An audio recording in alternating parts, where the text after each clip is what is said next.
Have you ever paused in the middle of the night and asked yourself, why am I doing all this? You've got responsibilities, deadlines, expectations, but beneath it all, a whisper lingers. What's the point? That question is not weakness. It's the beginning of awakening. From Sartre to Camus, philosophers called it the absurd. The feeling that life has no inherent meaning, and yet we keep searching. Psychologists call it the existential vacuum, a gnawing emptiness felt by millions in a world full of noise and distraction. You're surrounded by stimulation, yet starving for significance. Why? Because deep down we know achievements without purpose are just glittering distractions.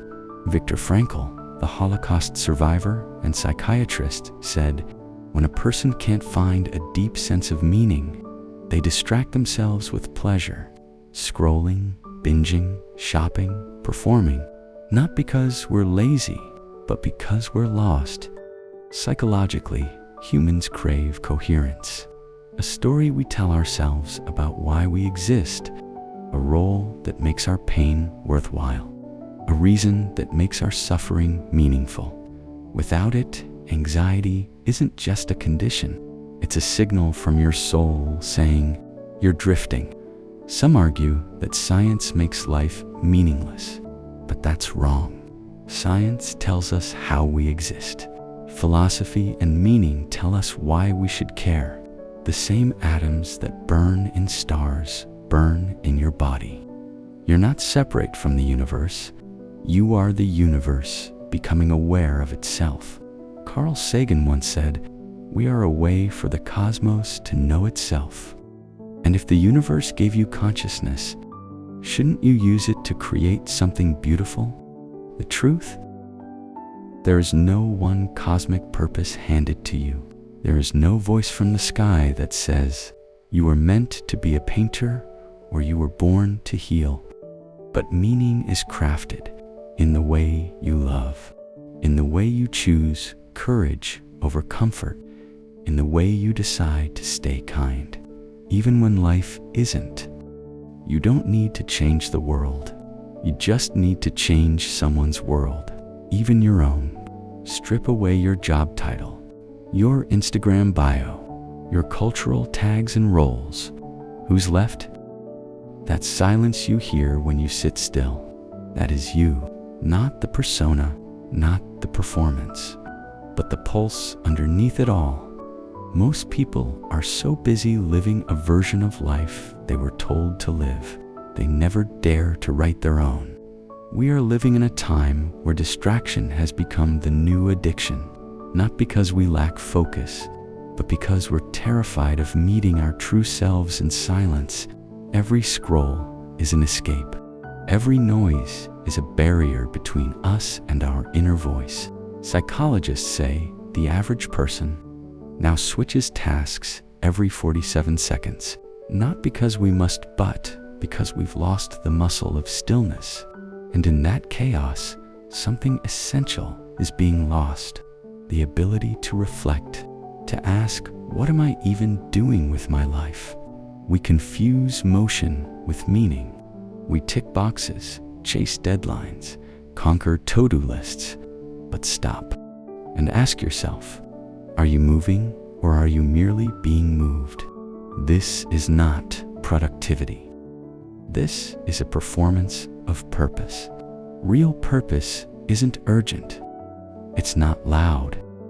It whispers in the background until you quiet the noise and truly listen. Here's a truth you don't hear often. You are not running out of time. You are running out of attention. Einstein said time is relative, but in human life, attention is the currency of time. Where your attention goes, your life flows. So ask again, how much of your life have you truly lived with intention? And how much was merely spent watching life happen to you? We've been sold the idea that freedom is doing whatever we want, whenever we want. But true freedom is the ability to say no. No to the noise. No to the algorithm. No to the versions of yourself that were never really you. In psychology, this is called self-authorship. The power to write your own script, not the script your parents gave you, not the one society stamped on your forehead, but the one that your soul has been begging you to write. What if I told you the most powerful source of clarity is death? The Stoics practiced it.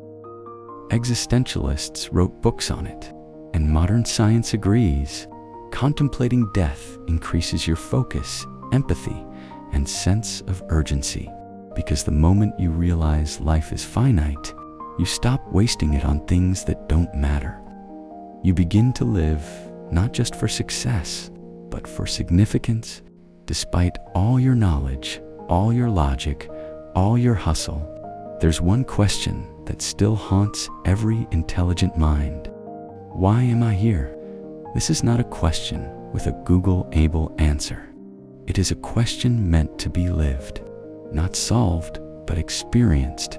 And the moment you stop running from that question, the moment you embrace the discomfort of not knowing, is the moment you begin to become fully human. So here you are, at the edge of that question, no longer distracted, no longer pretending. You're not here to just survive. You're here to choose, deliberately, painfully, beautifully, to craft a life that isn't inherited, but created, a life that reflects your soul, not society's script. A life that answers the question not with words, but with how you live every single day. You don't find meaning, you create it, one choice at a time. This is your wake-up call. Now go live like you meant to. One day your life will be summarized in a sentence. Not your money, not your followers, but the impact you had on people, on hearts, on the world. Ask yourself today, what will I be remembered for? Because in a meaningless universe, you have the rare power to create meaning, and that is the most profound miracle of all.